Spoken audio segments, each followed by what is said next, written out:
What's up, my wizards? It's Dev from Mtg. We like magic, and today we are going big with rotation-proof mono green Stompy.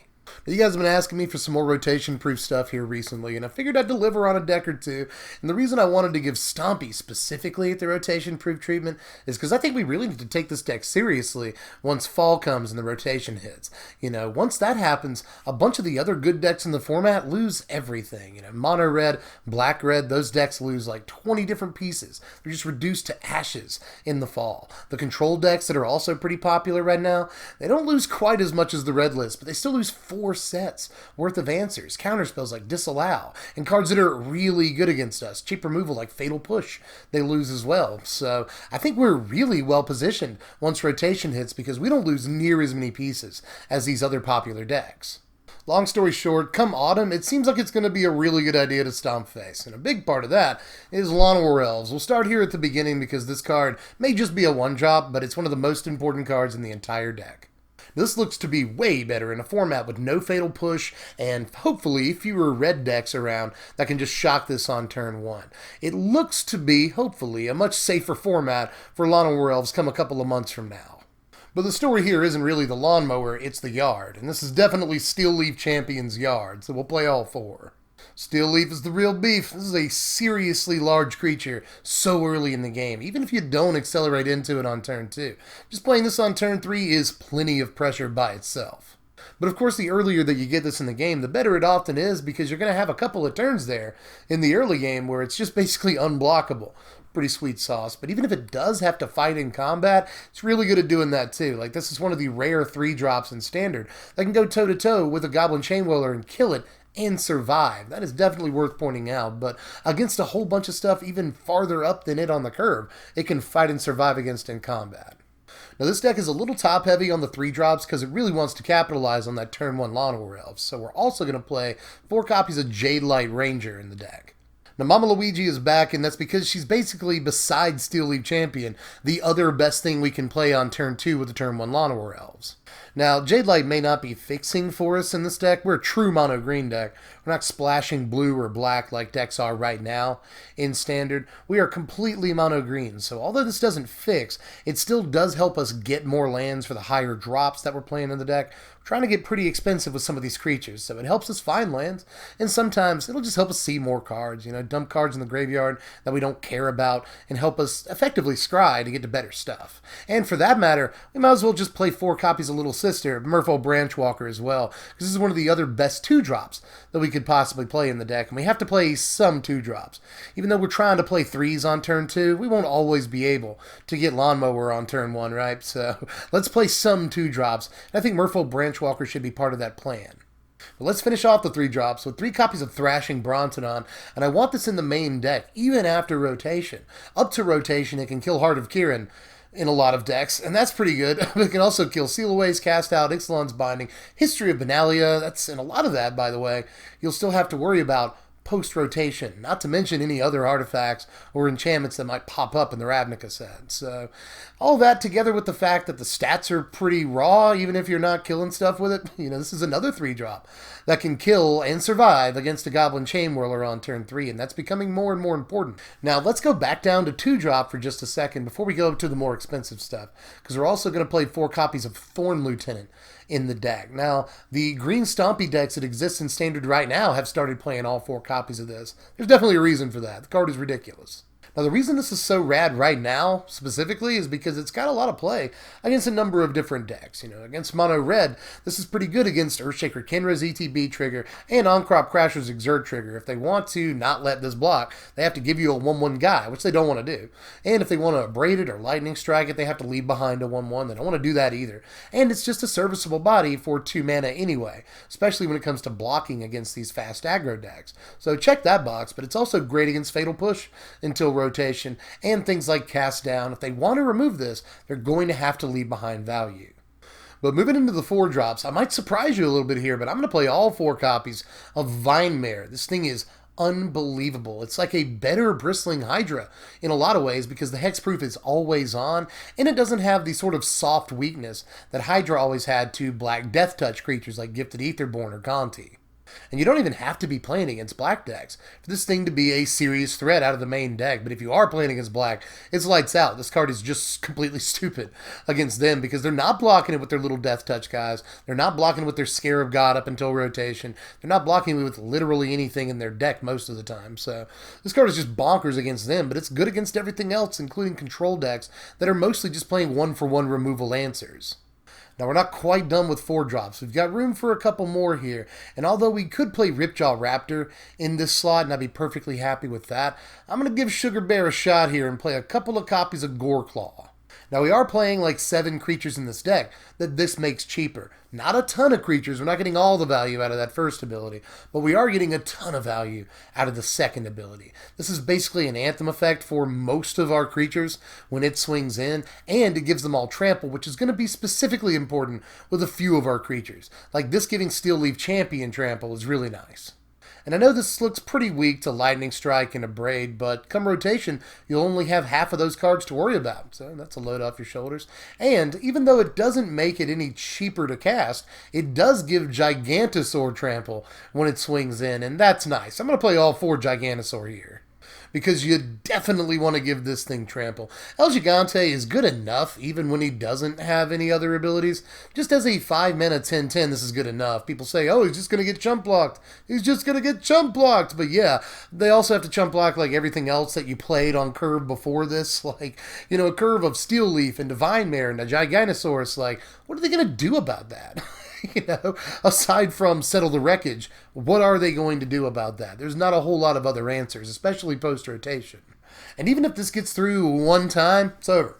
It's more or less game almost no matter what at that point. If this gets through even once, so this is just an insane threat that decks like Control have to beat the turn that you play it.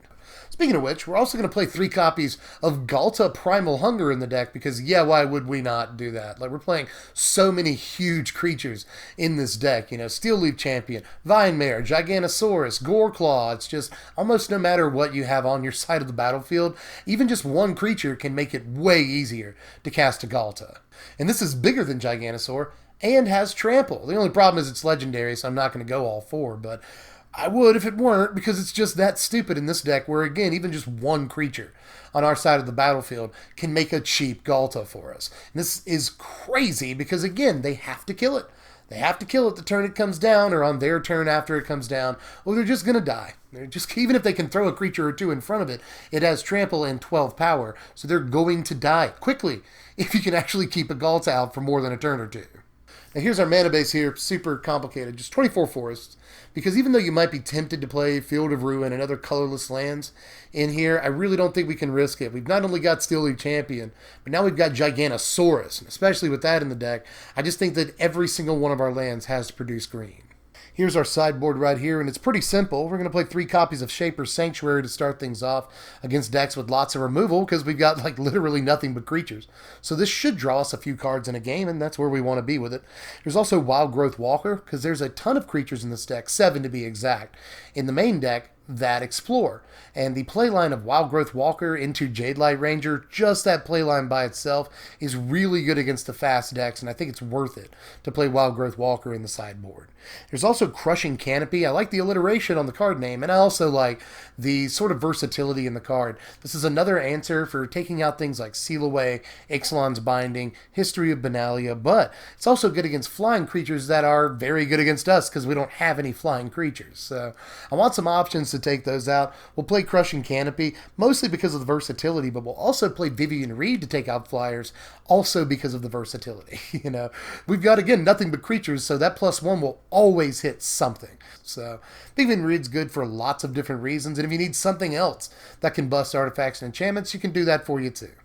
But we've also got Deathgorge Scavenger against anybody trying to play around in the graveyard, and a copy of Carnage Tyrant to go with the Vine Mares against control decks. Now, before we get to the power rankings, I just want to briefly talk about some other ideas for this deck post-rotation, and also what this deck is currently like in Standard, because this deck has been a kind of popular option so far in the early going in Standard. Now, that deck obviously doesn't play everything we play, but it plays most of what we play. But it also makes room for Heart of Kiran, Scrap Heap Scrounger, Ronus, and Blossoming Defense while it can still play them. Obviously, we can't play these in the rotation-proof deck, but while we can still play them, Heart of Kieran gives us a great flying creature, which we have literally none of in the main deck, so that's nice. That's a good hole to fill. Plus Scrapheap Scrounger to help crew it and come back against Control. This really helps shore up a kind of bad Game 1 matchup against Control. We're going to miss a creature like Scrapheap Scrounger, but we're also going to miss Blossoming Defense an awful lot. If they reprint Blossoming Defense, we absolutely make room for it. But as it seems, it looks like we're going to lose this card, and that's going to really suck because this has been one of the best options this deck can play for the last over a year now, way more than a year at that. So play Blossoming Defense while you can, and same with Ronus. You know, people are mostly not playing Jade Light Ranger in this deck, and they're instead playing Ronus while they still can, because this is an incredible mana sink and just a really solid indestructible body for a very low amount of mana that's almost always turned on. Now, as far as the possibilities that I didn't play in the rotation-proof deck, I think that discussion starts with Druid of the Cowl. If you didn't want to play Merfolk Branchwalker or Thorn Lieutenant, I think that might be a mistake, but you might also just want to turn this into more of a ramp-oriented deck and play Druid of the Cowl in there, along with main board Carnage Tyrants, and maybe even look at aggressive Mammoth sideways, because Mammoth would be another way to give Gigantosaur, Vine Mare, Steel Leaf Champion, and all your creatures for that matter, trample, which is actually really important in this deck. So if you wanted to play Druid of the Cowl and pair it with more 6-drops to go even more over the top, I think that would be a consideration, but I don't know if it's the right idea. I think we want to go as low as we possibly can. Now, a couple of oddball cards that I was thinking about putting in here are Titanic Growth for starters. I think this might be a way to replace Blossoming Defense without really replacing Blossoming Defense. This is way more of a combat trick and in no way a counterspell unless you're playing it against red removal. So there is that to think about. It doesn't replace Blossoming Defense. It costs twice as much, all that. But it can even get a small creature through for a lot of damage and a big creature through for the game-winning amount of damage. So I think that it might be worth keeping an eye on how good a card like Titanic Growth might be in this deck. But I'm even considering a 1 or 2 of Blanchwood Armor in this deck because it would go really, really well with Vine Mare, Carnage Tyrant out of the sideboard even. But even on stuff like, you know, SLC Punk, Steel Leaf Champion, it would go pretty good against certain decks. But mostly, I'm really wanting to play at least this alongside Vine Mare. I think that might be a good enough interaction to actually work. But here are your power rankings for this deck. Final score, Nintendo 64. This deck doesn't actually do some things very well. Obviously, it's not versatile. It just wants to curve out, beat face. You know, it's not worried about versatility or defense, for that matter. This deck plays very little to no defense. The only defense is just huge guys that you don't attack with. That's more or less the name of our defense game. But those are things it doesn't care about. Like at all, you know. Mostly just cares about being huge. So the offense score is huge.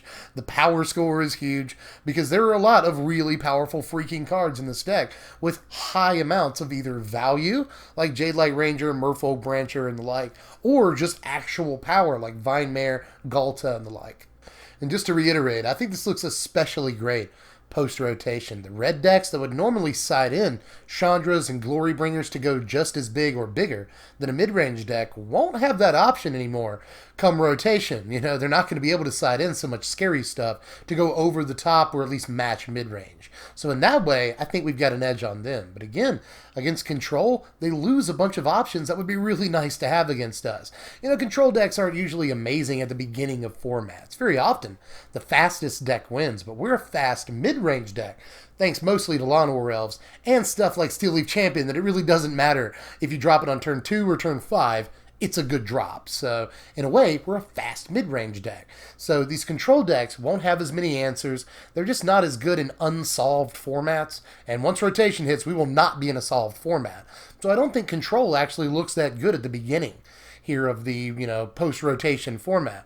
And again, Mono Red is not looking anywhere near as good. It loses most of its pieces to the rotation. So that leaves us, you know, there's not going to be combo decks like Godfrey's Gift or even the odd, you know, the random oddball F&M artifact decks that you might see. You know, all of Kaladesh goes out the window, so no more of that. You know, no more Scarab God decks. And we might be one of the only decks left on top of the pile that still has most of their good options. So I think this is a good deck to go ahead and start building now before any of the prices skyrocket. And speaking of prices, it's actually not that bad. This deck is only about $150 to build right now. Not necessarily budget at all, but also not incredibly expensive. You know, have you guys seen the Grixis mid-range deck that's going around? And I'd really like to cover. To be honest, I've been wanting to cover that deck for like 2 weeks, but that thing is really expensive. We are nowhere near that ballpark in terms of price. 150 might sound like a lot, but again, you get to play this deck for well over the next year, and I think it's going to be really well positioned coming up in a couple of months. And if you're interested in trying the deck out or just viewing the deck list all in one place, it's as simple as a click. Just click Show More in the description box down there, and then boom, links. The very first link you see will be to my sponsors over at TCG Player. They're good folks. They help keep the lights on around here, but they also just factually are the cheapest place you're going to get this deck online. So if you want to get this deck for the actual lowest price you're going to find it at, click the first link in the description. And the other link you can click in the description is to Patreon. If you want to help out around here yourselves, I would really, really appreciate that. Every dollar helps, and that's all I ask for is $1 a month. That $1 a month, by the way, will get you some information. Not only will you get to know what decks we're doing the day before I upload the videos, but you'll also be able to participate in polls. You can vote on decks that you want to see, and that's pretty cool too. So if you've got $1 a month, throw it my way. Link in the description for that too. Other stuff you can do on your way out if you feel like it is hit the thumbs up button. Just liking the video is super low effort on your part, and it helps me kind of a lot actually. You know what else helps, by the way, is subscribing, ringing the bell for the notifications. We just got over 90,000 subscribers. Thank you all for that. That's freaking unbelievable, but I can smell that 100,000. I want it. I want that stupid play button so bad. I'll put it right there. I want it. And I smell it. So if you haven't subbed yet, please sub. Help me get to 100,000 because I want it so badly. You can also follow me on Twitter at SBMTGDev, and I'm pretty sure that I'm out of assignments for you at this point. Every time I go through the call to action post-video spiel, I think of like how much stuff that is I'm asking you to do. If you do any of it or all of it, or any of it at all, I really, really, really thank you for that. Even if you're just here all the way through the video still watching me spout my nonsense, I thank you for that too. But I'm pretty sure I'm done with all that for now. So I'm tapped out for this one. It's your turn. Just go to the comments section. Let me know how you felt about this one or anything we can add that we didn't play. So with that, pretty sure I'll catch you cats later. I'm Dev from The Place. Thanks for watching, my wizards. Spread love and be kind.